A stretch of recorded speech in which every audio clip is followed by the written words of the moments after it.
Yay, it's another talk on Tuesday. Mr. Wamble, how are you? I'm good. Val the voice, are you ready? I believe I am. I believe it's time. You ready? I'm ready. All right, let's go.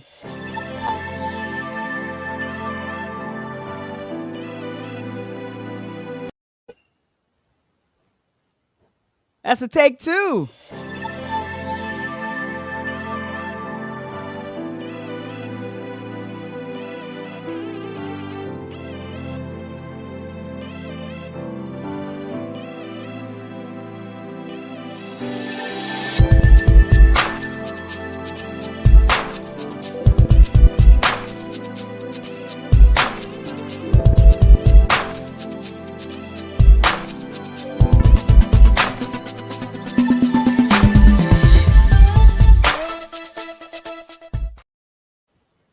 Hey, Oh my gosh, Mr. Wamble, how are you? I'm doing well. How are you? I'm doing great. I'm having a Yeah, wonderful time. wonderful Wonderful time. time. Yes, I am. Wonderful time. It's the most wonderful time. Back to school year. I don't know. No. There's no teacher anywhere that feels that way. In fact, we'll talk about that a little bit later. How all of these holidays and calendar keeps getting collapsed. I know. Well, let me I do am not a fan. A well, fan let at me do Well, let me do my spiel that I usually do. Interludes is streaming every Tuesday on our YouTube channel, our Facebook private group. Hi, everybody. And LinkedIn. We are now available on the Pod TV Roku channel. If you'd like to become a sponsor on our platform, book time with us at linktr.ee/, Pure Light Media. And Michael, I'm going to bring this up right now. There's a lot of people that's asking about the first in-person comedy show that we did at Riddles Clean Comedy Yeah. Club. Yeah, All right. yes. So it's available. It's available. We had our friend to the show, Jory O'Neill, be our host, and then Mr. Wamble got his comedy on. And then we also had myself and Donald Owens Jr. So if you guys want to get your on demand ticket, it's at the same website, link.tree/, Pure Light Media. Y'all was really funny. It was funny. He had a lot to get off his chest, ladies and gentlemen. You'd like to hear a lot of what Mr. Wamble had to get off his chest. It was good, clean comedy. Good, clean Yeah, I comedy. kept it clean. I kept it clean. I did because I didn't want to get my knuckles racked by Miss Jury O'Neill. Yeah, I because she, sure. is- yeah, she's kind of gangster when it comes to that. So I totally get it. Master. But what I would love to do is let you guys know about what I did over the weekend, and I'm trying to bring it up right now. We interviewed for our podcast last year, Andrew, You did. last You did. week. There you go. I, I'm on the An- other side today, at least in my. Okay. that's right, Andrew Tyler. He's the founder of the Tylerman Film Festival.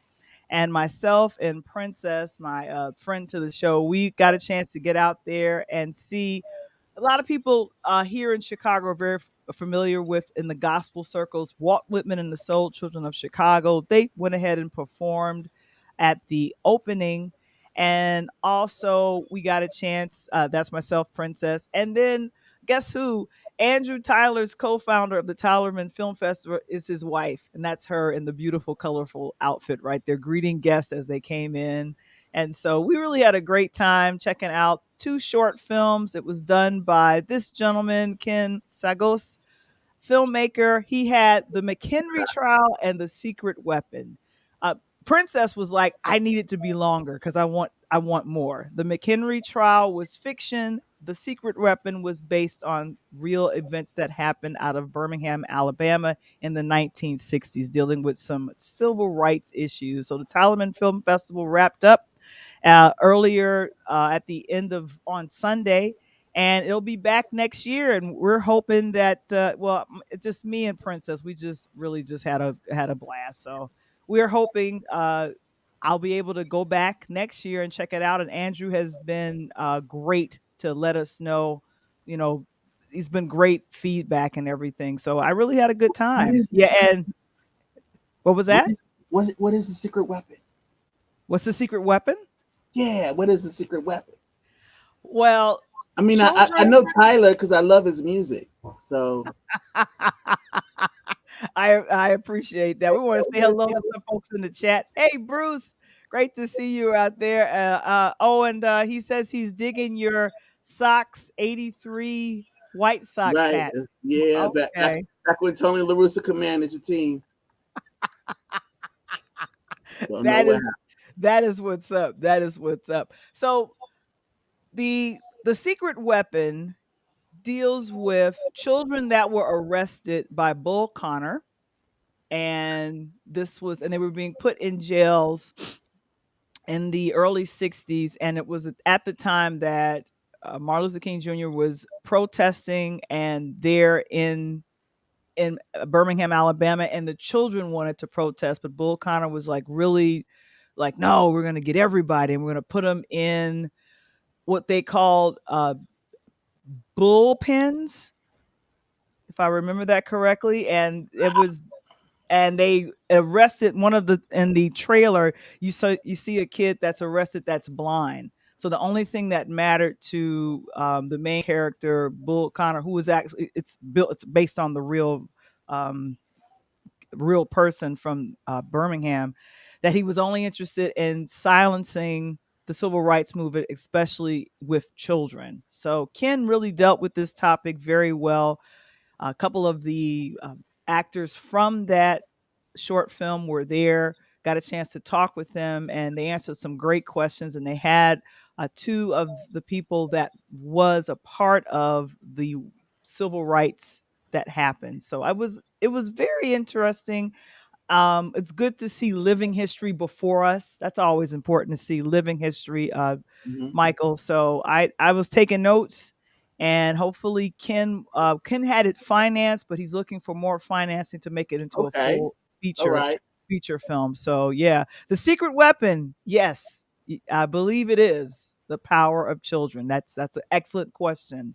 Thank you, Mr. Wamble. So yes, so just continuing to have children educated about the civil rights movement is what the charge that Andrew felt very powerful about. And that's the reason why just before the performance, he had the Walt Whitman and the Soul Children of Chicago perform just before both Ooh, children. performances, both screenings at 3 and at 6. But it was very wonderful, and I got a chance, myself and Princess doesn't need any more candles, but I got a chance to support one of the people that had Mhm. a table set up, and this candle smell, citrus agave soy candles. I'm just free publicity. This is a great situation. So Candles can Michael, be dangerous, so you know how that goes. that's how that is. So we have really had a good time. If you guys want to hear that podcast, Tyler the Creator, the festival creator, that Yeah. is available on our website as well. The linktree.com/, Pure Light Media. That's the podcast from last week. Got something great for coming up. But oh my goodness, Michael, Yes. I gotta ask you, man, because we are Yeah. always talking about the things, the latest series that are out there, and Michael recommends some great things for me to check out. Freeform, but it streams next day on Hulu. Everything is trash. Well, it's funny because I was looking it up and I'm like, okay, so it said it's a show about the sister, this black woman. She's based out of Brooklyn. She starts a podcast, and I'm like, Val, you got a TV show? Like, when did you get on Freeform? Because you No, I'm know, not on Freeform. don't just want a brother. Take a brother. You know what I mean? Take a brother with you. I want a Freeform Disney deal. But I'm like, wait, Val, you did your hair different. You look a little different in this show. Yeah, she So had. She so had pink. She had braids. That wasn't me. that's not you. That's not. That wouldn't be a good look for It me. says a podcast from I'm like Black woman, Brooklyn podcast, on the road to success. I'm like, that sounds like Val the voice. Well, you. Well, the lead actress in this comedy is Phoebe Robinson. I don't know if you all know her. Ironically, she got started with a podcast called Two Dope Queens, and that brought her and her partner to HBO. And then Yeah, that's now it. she is then Mhm. see there she That's is. There they are for Two She's Dope in the Queens. red dreads. She the red dread. Mm-hmm. But Y'all this show, recognize Jessica. Mm-hmm. I got a chance. I got a chance to check out the first couple of episodes. Michael, it's funny. Oh, good. Okay, so all right. I know it's a little bit risque, as the people like to say. The R's and Robinson, the R is for rated R, the R is for risque, and this show certainly deals with a very liberated single woman who, Mhm. is not interested in commitment or Mm-mm. finding the one. She's interested in finding the one for the evening, and as well as pursuing a road to success as a black creator, right? Like Mhm. being the creator, pretty much, you could say this show is about.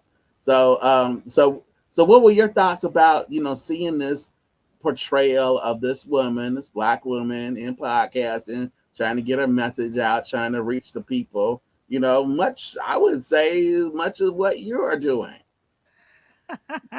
Well, you know what? The one thing I will say that I like the dynamic between her and her brother and kind of, navigating that relationship. And then just kind of what do you do to get the word out about your show? And the episode that I end up getting up to is that her sister-in-law is a little uptight, which is very funny. And she is a professor at a university, and just kind of that dynamic of she dropped out of school. Her character, Phoebe Robinson's character, dropped out of school and is not, going in the traditional route of as a career. And then when she's looking at a box of overdue bills, I'm like, oh, I've been there, and just kind of, I'm doing my passion, but ultimately, what is it costing me? But just giving her view of the world, it's appreciated. And that's the one thing that I like that other people in, I like to call it academia, was giving her props, like, wow, we want to have you and do a speak and make things not so boring. Michael, me and you were in college. There was mass communication, so sometimes those classes were those were a snore. So we ran into a Phoebe Robinson, aka Everything is Trash podcaster, just kind of letting things loose and telling it. I would have been up for that, like, yes. And ultimately, that message she gives at the very end of her speech, she says, be yourself. And everything is trashy at the end of the day, but once you are true to yourself, you can really achieve. That's what I heard. I don't know if those, I'm kind of, wrapping it up or emphasizing that, but that message I like. I'll just let everyone know it ain't for everybody. This is on Freeform, a Hulu. I don't know. Yeah, I because don't you know what gotta it is remember, yet. Freeform used to be the shop where ABC you saw. Family. It was ABC Family, which meant it Family. reran Disney shows Mhm. up to a point, in the 700 Club would come on like at night, I and then it's don't think like that's at happening the no end of the more, day. Michael. I That's know not because he happening. sold it. I know Pat Robinson got that good Disney money, and I guess Yeah. it was good enough for him. Yeah. Forget And what they do in the parks and who they let in. So I, I, yeah. I Mhm. think I think the show Grownish and other shows similar to it just kind of broke we're gonna go for young female Yeah, audiences, and absolutely. if we're a little off keeler with it and it's not fitting into this cookie cutter clean situation, we're Yeah, okay with that. We want you to have your Freeform has voice. become like the new Freeform has become the new young women's network. Yeah, no Lifetime. Yeah, well, no, Lifetime is for old people like you. Uh, did you just All right, ladies and gentlemen, Mr. Wamble, he Let's has called go. me Let's go. old.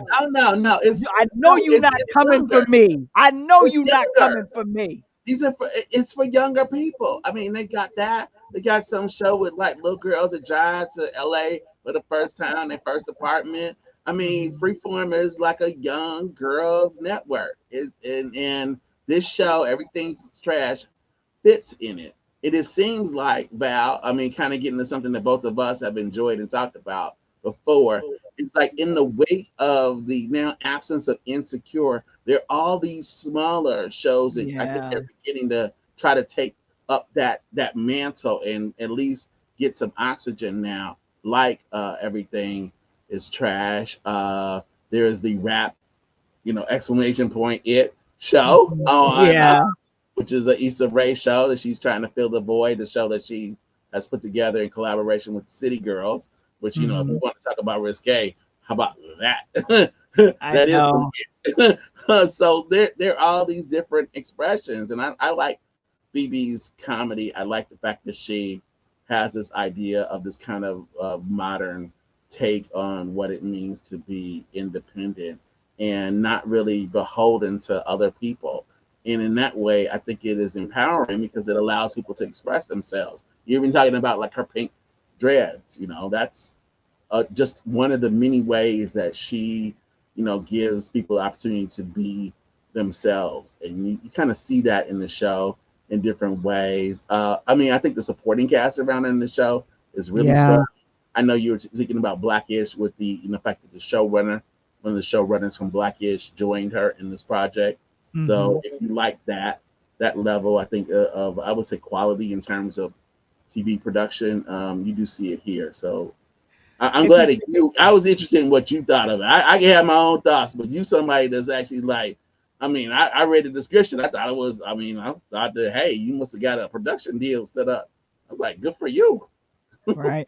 Let us know if you've seen Everything is Trash, but it is on Freeform, and catch it on Hulu on the replays. I think it is a show that it's going to be possibly picked up for renewal because it there were so many parts that had me laughing. And we'll just remind you guys, she was a part of the Two Dope Queens situation on HBO Max.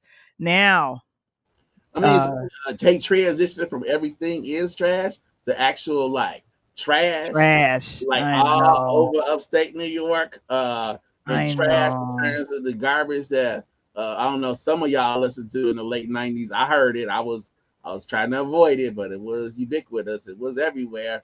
It was hard to not hear it. But in terms of trash, there are two right now, two different documentaries. I'm not sure why, but there are two different documentaries about Woodstock '99. And Woodstock '99 was the festival that nearly ended all festivals. Oh, In terms of no. music, I mean, this was a dumpster fire if ever there Mm, was.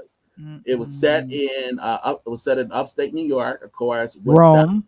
right? The legendary Woodstock name goes back to the 1969 festival of peace and love that has become kind of mythologized within American culture as this wonderful time of free spirits and love and peace and dude and all of this stuff, which was anything but that. But because we have allowed, for too long, baby boomers to kind of tell their own story. They romanticized who and what they did, and we went along with it, like unsuspectingly. Now, to demystify that, you see the repercussions of it. I mean, this thing was like a disaster, a slow moving disaster, pretty much. I know Isn't that last the Roots? Isn't that the yeah, Roots? that's the roots. Yeah, I mean the roots were there, So there were some good artists there. Who Depending on else? like Moby, Cheryl Crow. I mean, Jewel. So there were some kind of like really like kind of mellow groups there, but that's not who headlined this spot. It was Corn and regrettably Limp Bizkit in there. Both most recently on both Hulu and another streaming network on Netflix, you had the Fire Festival documentaries that came out. In much of the same way, the Fire Festival documentaries broke down that horrific, Is ridiculous debacle in which they is dropped people off on an island and told them, wow. we're gonna like you stay there and it's a paradise and overcharge them and pretty much abuse them as concert goers.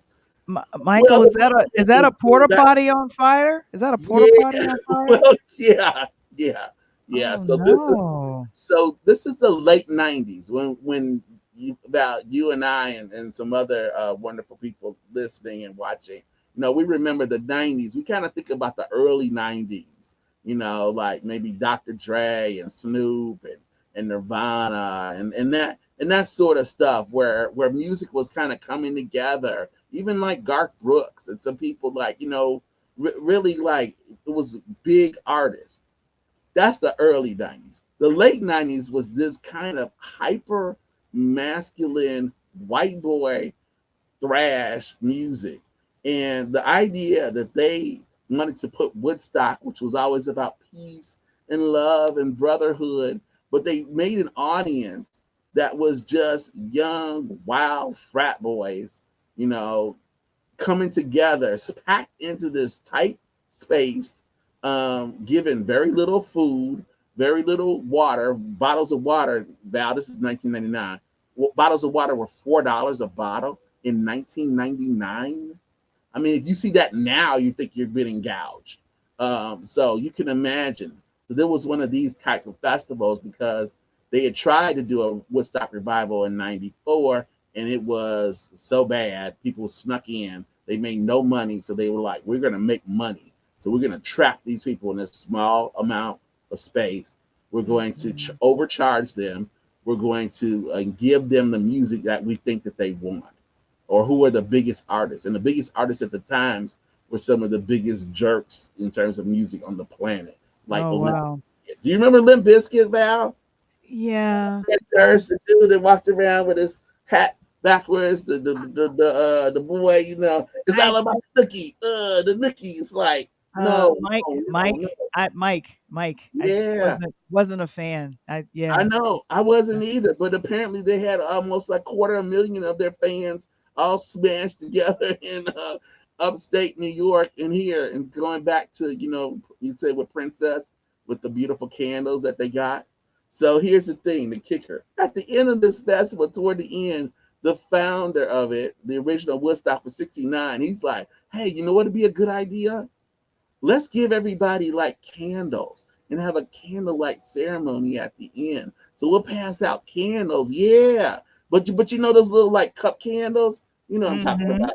The little cup candles. Let's just pass these out to 19-year-old kids who are drunk and high and bored. So do Oh, you so know that's what they probably did? they set the porta potty on fire. And everything else. They tore down Oh the man. speakers. They let the place. It looked like Lord of the Flies. So there are two different versions. The best one of the two is the one that's on Netflix right now. It's called Trainwreck, very appropriately called Trainwreck. Because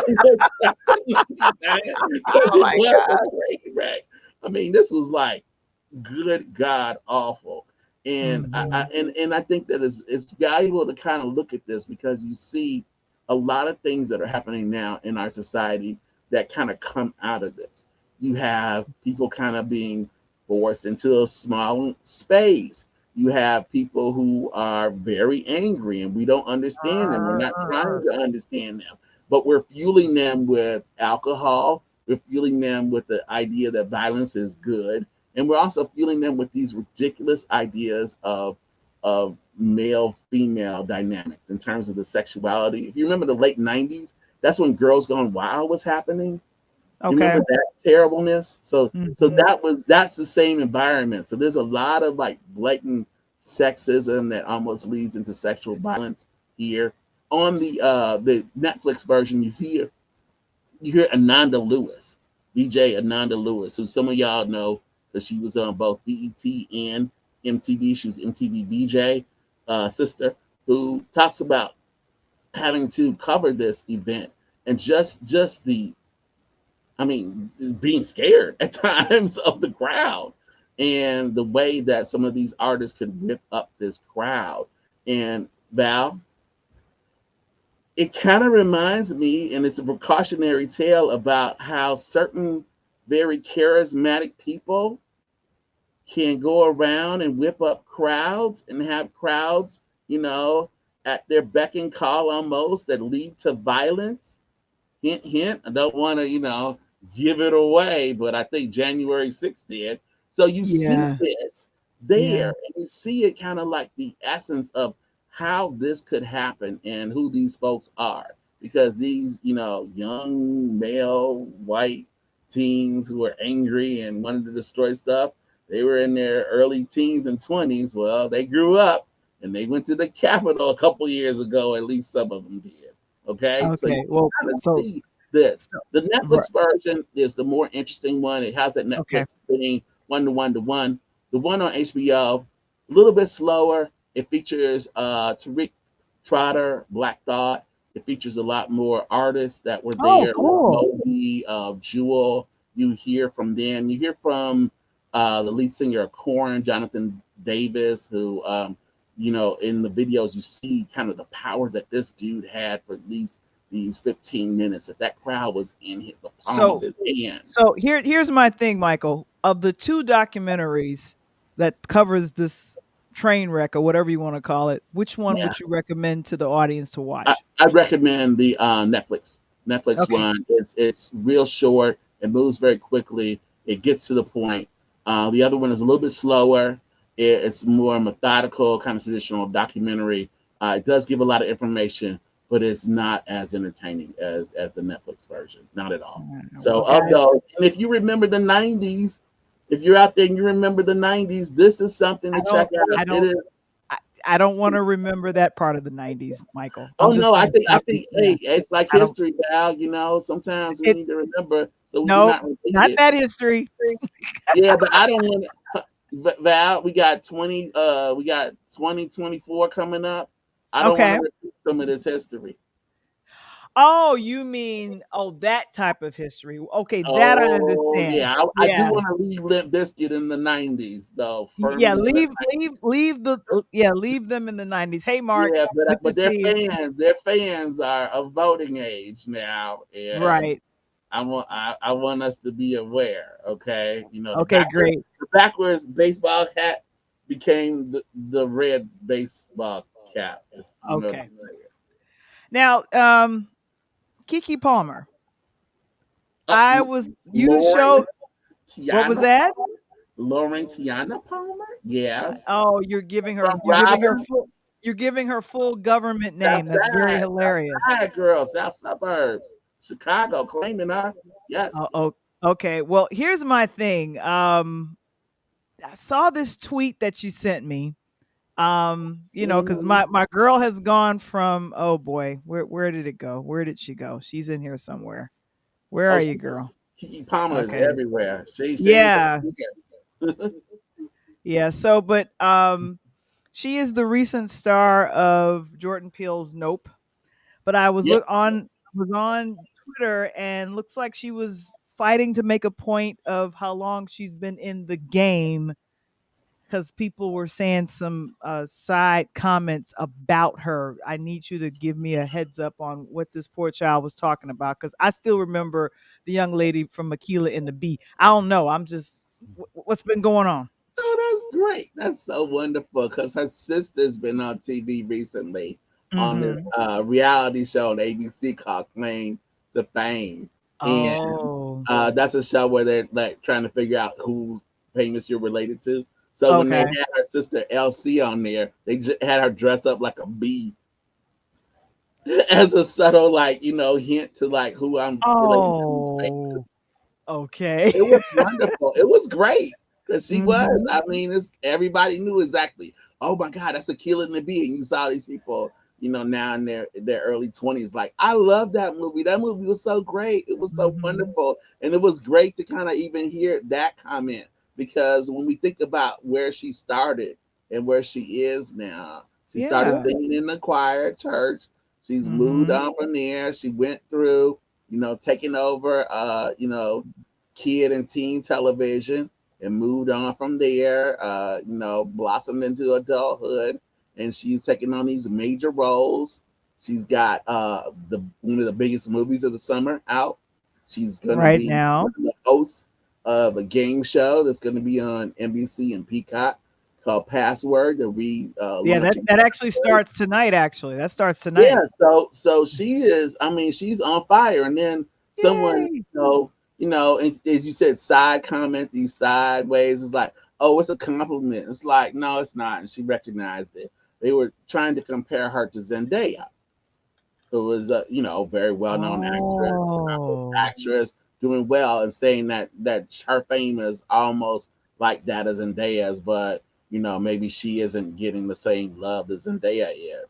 So it was, I mean, she could read between the lines, and it was a comment about color, and it was a comment saying Oh. that because Zendaya has a lighter skin tone, that she is more Oh. famous or more accomplished, or could become Oh. more accomplished than Kiki Palmer, which Well, Kiki just went off on yeah, it. so Way yeah, clap, well, took yeah, care. yeah, so Bruce is saying that he remembers, her in the movie Long Shots. I remember that movie, Bruce. Oh, You remember that movie? I don't remember that. I she's remember that been in movie.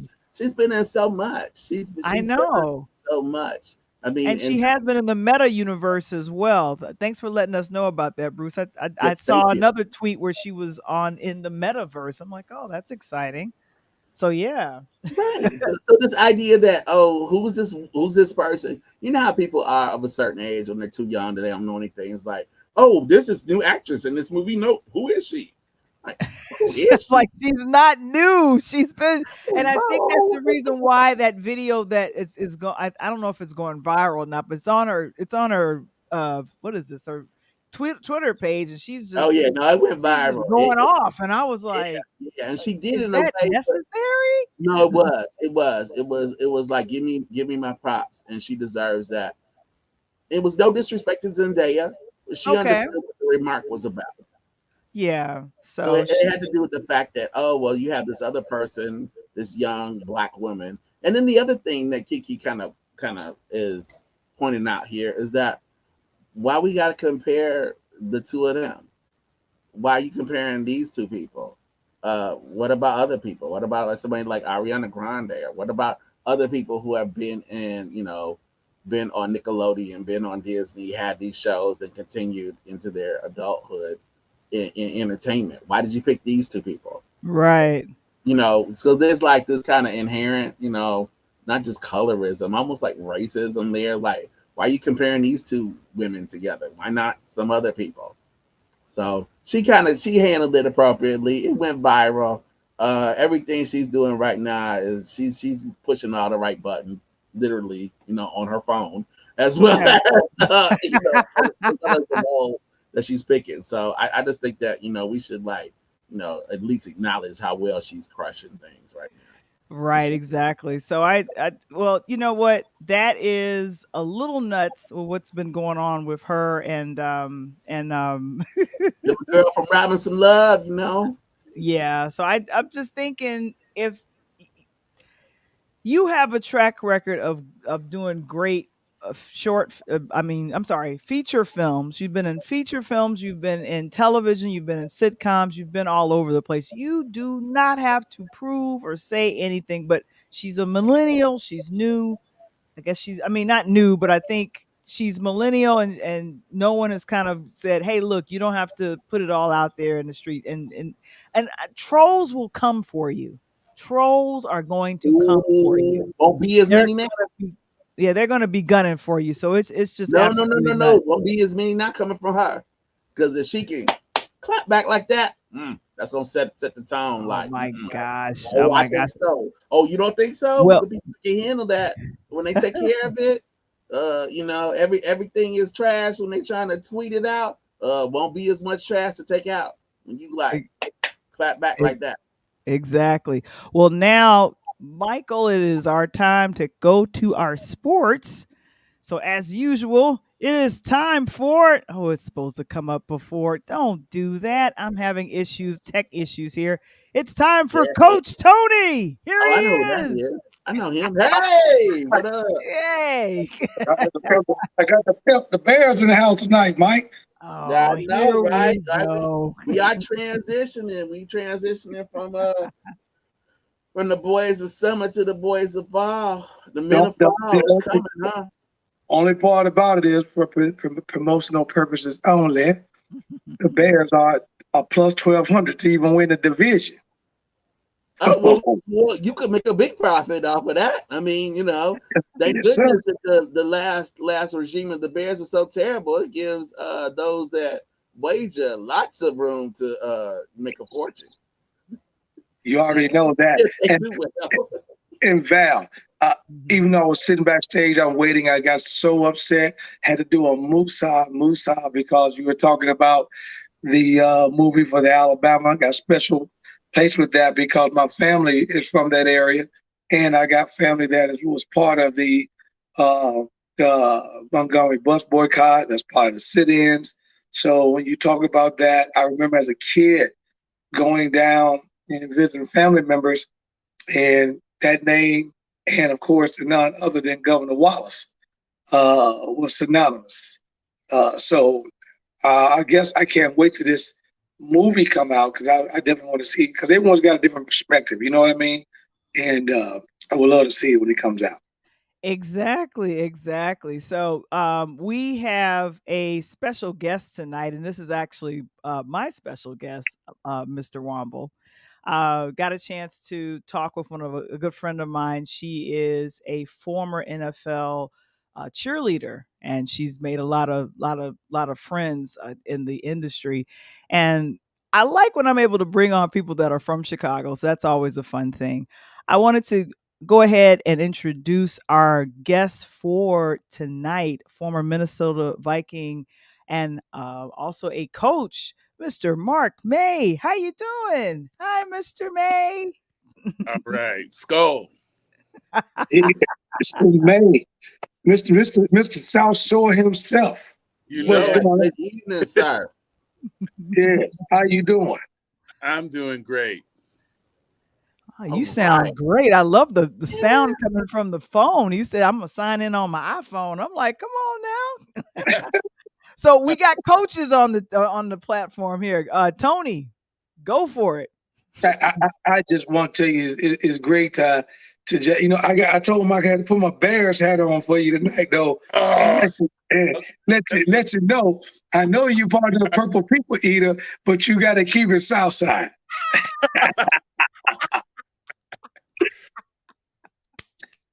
I tell you what, Mark, if you could just elaborate, first of all, welcome to the show. Oh, there you go, Mike. He remembers sweetness. He remembers sweetness. I got my purple on. I tell you, Mark, it's great. I had that wonderful opportunity playing in that Red South at Morgan Park, and I'm sure you got, beat up enough at Gately Stadium on that hard AstroTurf back in the day. Got his football he representing now. Look at it.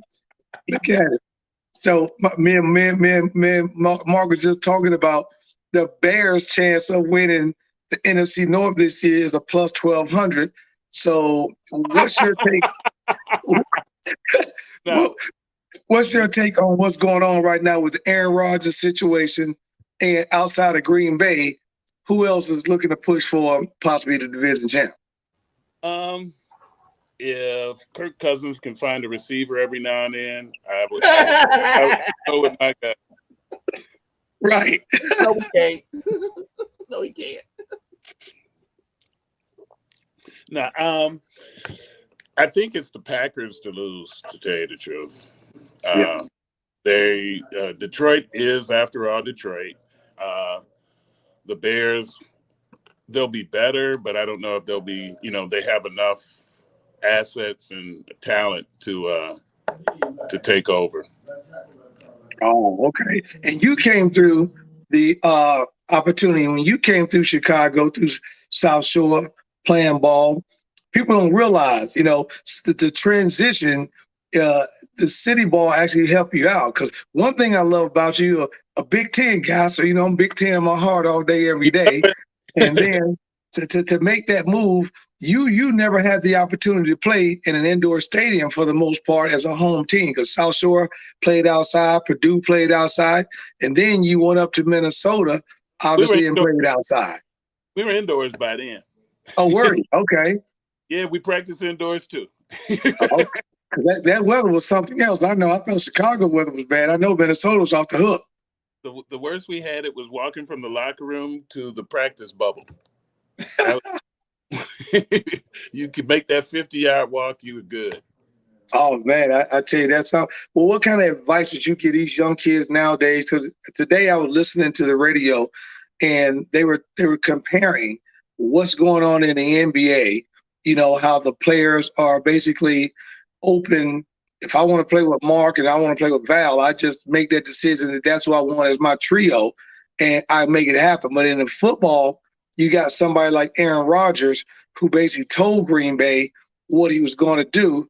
And if they didn't like it, basically trade me, and I'm sure he'd have been picked up by 10, 15 other teams. So, what is your take on what's going on around the league right now? I really don't like it. Call me old school. I don't think it's a good look. I think that you should try to win with your guys, and this team hopping is not consistent with long range success, is the way I look at it. Okay. Mike, okay. You got something, Mike? Yeah, okay, so if I'm ever to give Aaron Rodgers credit for anything, and I really begrudgingly do that. No, the fact that he is the Peyton jersey. If you can't give Aaron Rodgers credit for anything, what you said that you kind of give more weight to people who play for a team, they're identified with a team. I thought what he did last year was terrible, horrible, and I would not have voted for him to be the MVP because I did not think he was a team player going in. He later became one because it was in his own self-interest. Well, I think what he did last year was, and I don't want to, start any growth. He held the team hostage. He held the team hostage, but I think it had very little to do with him wanting to move. I think it had a lot to do with him trying to rehab from an injury. And he did some things medically that he probably didn't want to have checked out when you come into minicamp and you come into OTAs and they start testing for stuff. He didn't want to test it. Once it's out, then I'm going to come in. Oh, okay. So you don't think it had nothing to do with the quarterback that they drafted? No, I agree. Mr. Mayor, I agree with you. It was smoke and mirrors. There was a lot of smoke and mirrors. All this podcast stuff that he was doing was deflecting. All the COVID stuff he was doing. He was hurt. He was hurt, and he wanted you to look over there instead of looking at his injury, which is, I guess in his best interest. So you don't target the injury when he's on the field, right? You don't target his rehab. Okay. I think he used some stuff that the league doesn't want guys to use to rehab. And so, we got a second Brett Favre going up in Green Bay. Well, Brett Favre got addicted to his rehab regime, which is painkillers. I'll say it. Oh no! It's documented. It's documented. Brett Favre was addicted to painkillers. Yeah. He gets the MVP, and in a week or two later, if I remember correctly, he goes into rehab. Right. Wow. About 10 or 12 days later, right? Yeah. Wow. Okay. I think it was a rehab of a different kind. Okay.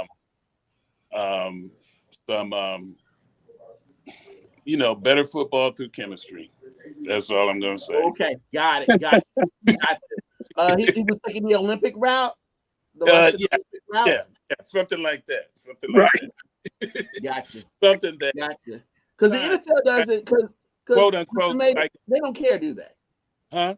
The NFL does not care. As long as these warriors get out on the field, and you are one of those warriors, that's what they're interested in, right? No, they do care, and he would have got dinged if he showed up and he tested, and he blew up on the test. Yes, they would have got dinged for that, and so no, they don't want that, and so they did the little dance number.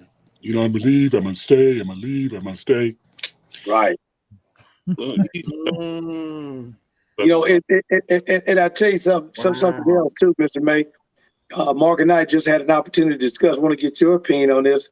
We talked about Mr. Watson being suspended for his 6 games with all this stuff that's going on. Is that first of all, we know that's going to hurt that team, right? Because he's getting taken out 6 games.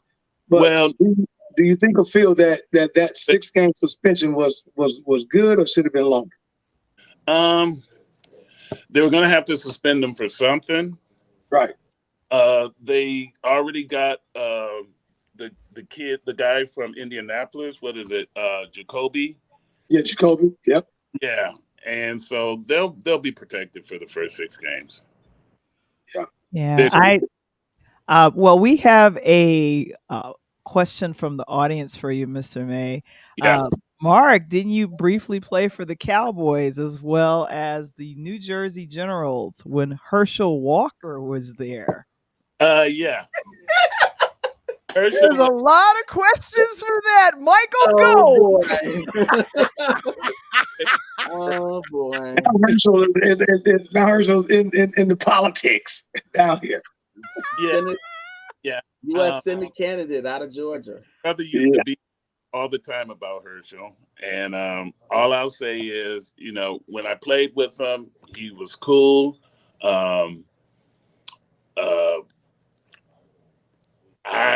He went through a whole lot when he came to the team, and to explain some of the dynamics of why he gravitated to number 45 the way that he did was when 45 bought the team, he kind of, being a stargazer that he is, really connected with Herschel. Matter of fact, Herschel's wife down to the scrimmage, my last scrimmage with New Jersey, because I have a sense of humor and 45 didn't. Wow. So let's break that down, because I think some of the and we'll keep it at 45. But for those of you that are listening that are kind of like baffled, 45 was the former president, number 45. That's who we're talking about. I always think owned the team in the $7,000. Right. Wow. So briefly during this time, for those of you that don't know the history of 45 and why should you, at some point he wanted to purchase the Buffalo Bills in the NFL, was rebuffed by the NFL. They told him your money or your lack of money, your credit, your loans are no good here. But he was able to get into the USFL, and as you mentioned, he certainly likes famous people. Right, and he helped torpedo the league when he got Oh my God! Whoa, Mark. Was that a submarine? Was that a submarine torpedo? Listen to the words. Woo, he torpedoed that league the way he tried to torpedo the country. Anyway, shot fired. It's all true. University, Trump Stakes, USFL, everything dies. Wow. And not FBI was at his house knocking on his door today. Hello. Michael, we have another question on the floor. Oh, okay. All right, Mr. May. I know that's not for me. So, did you coach in the lingerie league? Not a whole season. I could only last a couple of months. Hold on, Mark. You mean to tell me that you didn't call and get Coach Tony as your assistant? When you went down on injury, I took over. When you went down on injury, I took over. You couldn't imagine how many people were calling me up offering to be boys in the locker room. Hey, I just I could have been the water boy. I'd have just been the Gatorade boy on the sideline. Open up. Oh, we were thinking about auctioning that job off every game. We would have I bet the Cleveland Browns quarterback would have taken you up on that one. Yeah. And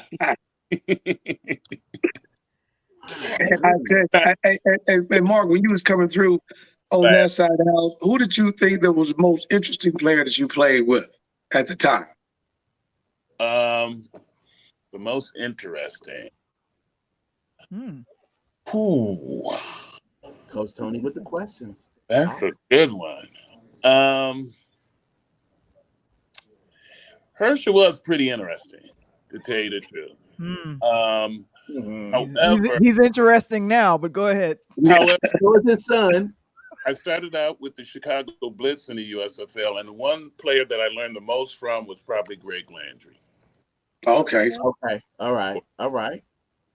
Okay. Even one time at dinner, I said, Greg, I had a football card of you back when you had black hair, and then he didn't throw the ball to me. No, that probably was the time that he threw the ball late to me behind me. I'm going over the middle, and Luther Bradley knocked me out. Oh, wow. Oh no. So those of you that don't follow football, Mark May's position, he was a tight end. So he was the big guy on the end. Those Bears fans know he was the position that the Bears underutilized every year. Still underutilized. Well, they should have traded Greg Olsen. I don't know how you trade a all-pro like that. But I don't either, but they did send him to Carolina. He did well with Cam there, but did well. I don't even know how they traded Robinson III. Come on now, they gave Robinson up too. Well, you know what? I want to ask this question. The news broke earlier today, Mr. May, that Serena Williams is retiring. And I just wanted to get your opinion on, for an athlete, especially playing professionally, how and when is the best time to face retirement, especially when you've had a career like a Serena and you played professionally. So this definitely, I figured, would be a great question for you to answer. Well, that depends on, who you are and the expectations and things that you put on yourself. For me, when I stopped being able to run fast, then I didn't really want to try and learn how to play the position and not be exceedingly fast. So I got overthrown by a quarterback. I was thinking, okay, it's time to quit, because if I get a fast guy, this isn't going to be really much fun. Right. Yeah. And other people, I say that play as long as you enjoy it, because when it's over, it's over. And it was such a blast to play. Yeah. But I feel that I played until I had enough, because after professionally, I still played something like 3 years at the semi-pro level. I got it all out my system. And, I'm satisfied with how things turned out. That's all. Yeah. Tom Brady still ain't finished. He's the new robot. If you can still do it and it's still fun for you, then keep doing it, because, there is not an old-timers football game. Right. Unlike golf. That's right. Right. Unlike golf. Hey, basketball's, having a resurgence of that. But you correct. Golf, you can play until you can play till you lay it down. And Mike. Yeah, and we have a question for you we have a question for you real quick from a Mark to Mark.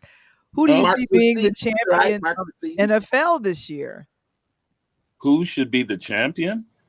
Who do you see? Who do you see as being who's gonna win the Super Bowl this year? Everybody has the Bills in the game. I've never been wrong with this one. For entertainment purposes only, please. Right, entertainment. Hey, Mike, I'm already writing it down, Mike. Okay. Get this. The team that scores the most points in the Super Bowl will be the champion.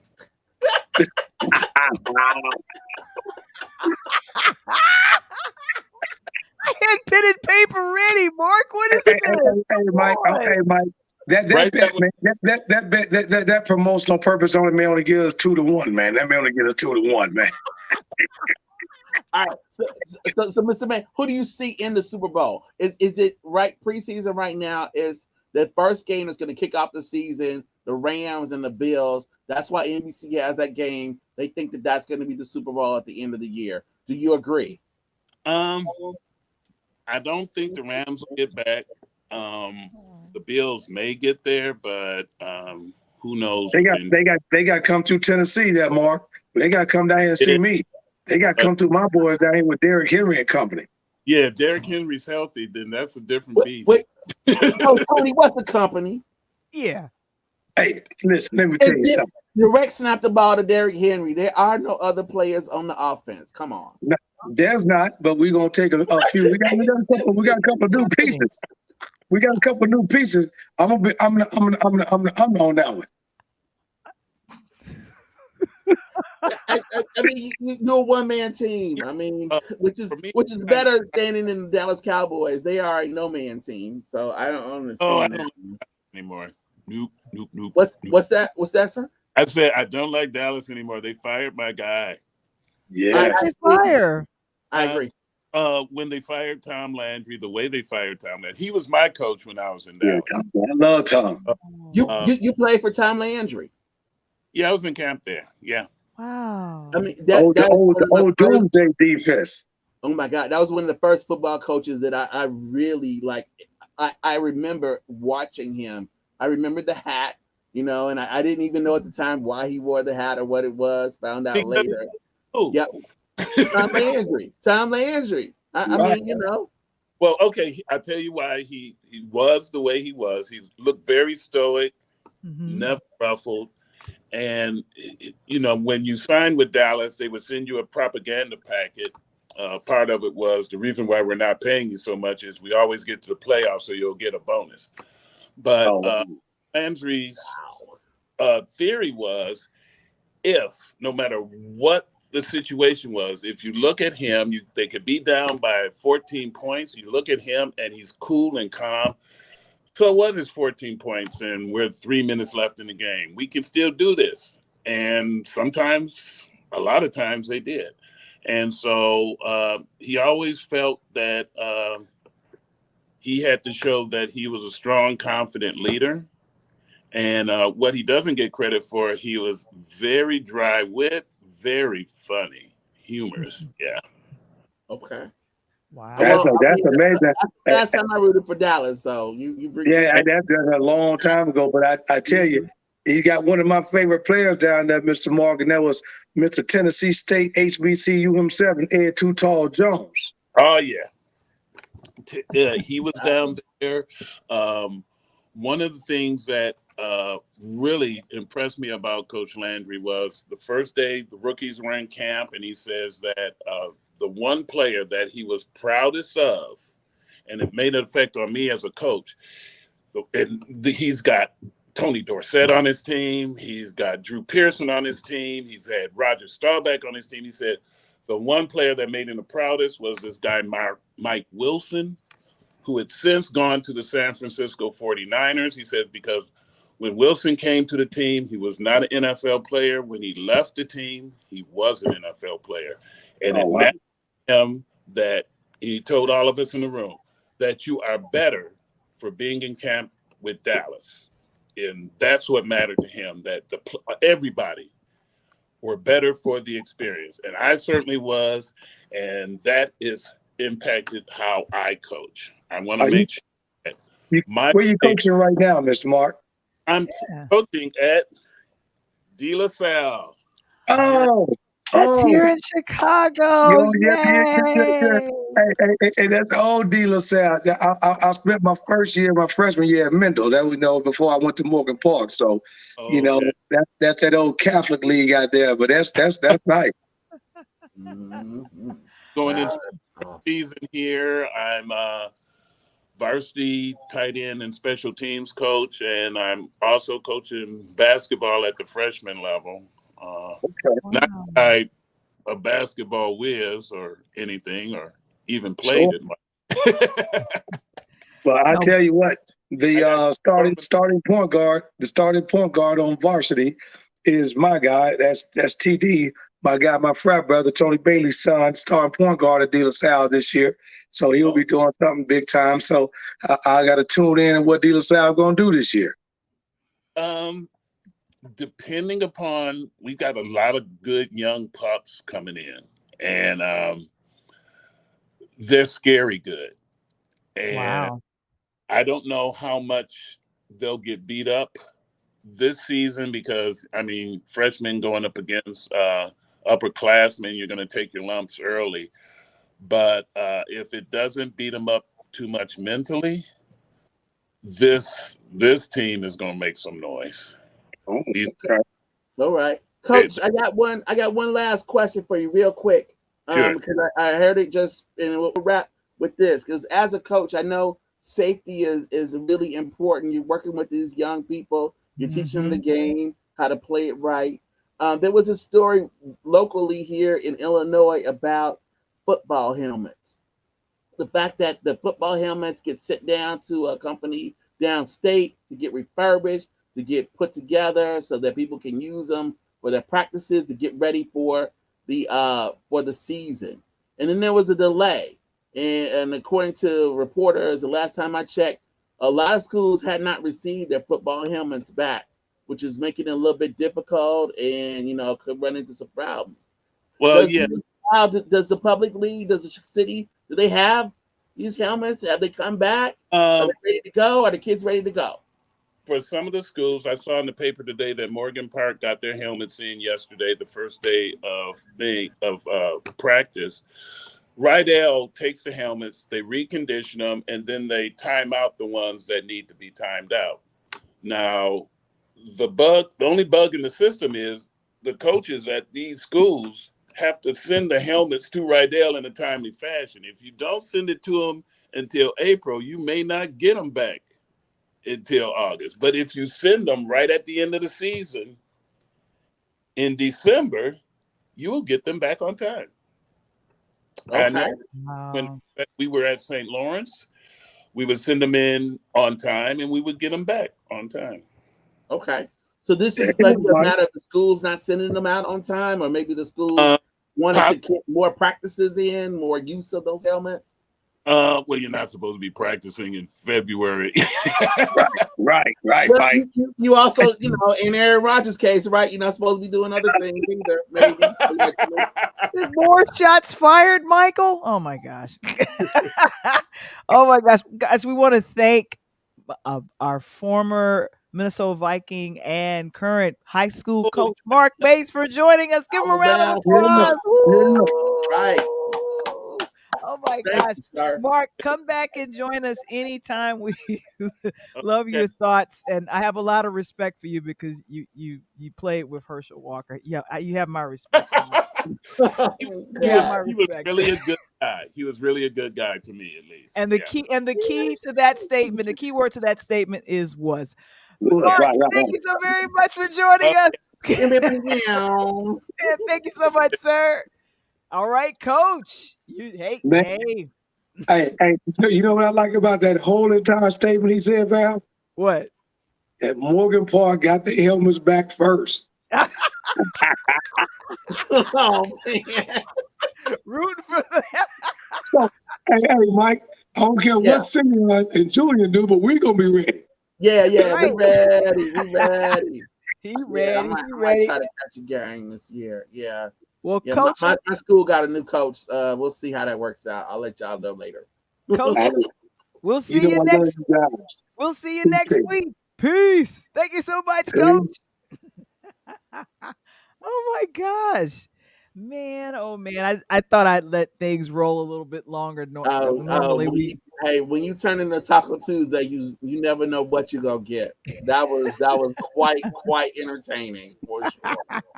I know. Now, tomorrow, you're back. I am. Hashtag Wamble Wednesday. So what you gonna be chit chatting about? I'm gonna talk about something that we mentioned briefly at the early part of the show. The fact Mhm. that these holidays seem to be collapsing. The last time I went into a store, I was overwhelmed by Halloween.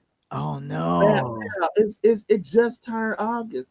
Halloween, I saw Uh bones, skeletons, and just and we gotta stop. We gotta stop. Just stop the madness for real. and guys, if you like to get and purchase a on-demand ticket for the Riddles Clean Comedy Virtual Show, we'll have Mr. Springer. Hey, Mr. Springer there in Brooklyn. He'll put the link to it in the chat. We thank you so very much for that. And Clean. tomorrow's and Look at that and dude. tomorrow and tomorrow's episode will be about Taking the big swing, right? Taking the big swing on the green. Yes. ooh, golfing. We Yeah. introduced that concept last week when we had Jim Beatty in, and now we're going to go a little bit further in. And I'm just waiting for the brilliance of Mr. Wamble about golfing. We went from Tyler the Creator to golf, so there's some symmetry. You know, Tyler the Creator, there's a joke there. But anyway, yeah, there is. So nice. So, And 100 episodes. we're And celebrating, still going. Interludes is celebrating 100 of our audio episodes. And wait a minute, you know what, Michael? We What? have been on this platform using AKA StreamYard. It's been 1 year. We started in August of last year doing this. Oh, 1 year. Wow, One that's year. amazing. Wow, Ooh, seems ooh, like ooh, 5. ooh, ooh. Yeah, that's awesome. So go ahead and as we continue to celebrate, and let me go ahead and say this, we are streaming every Tuesday on our YouTube, Facebook, and private group fan base, and also under LinkedIn under Pure Lighthouse Media. And also we're available on the Pod TV Roku channel if you'd like to become a sponsor on our platform. Book time with us at linktr.ee /Pure Light Media. And what's your name, Mr. Wamble? Well, my name is not Val the Voice Johnson, but yours is. And this has been Interludes Extra Taco Tuesday with Val the Voice. Thank you so much for joining us, everyone. We'll see you again next Tuesday. Peace.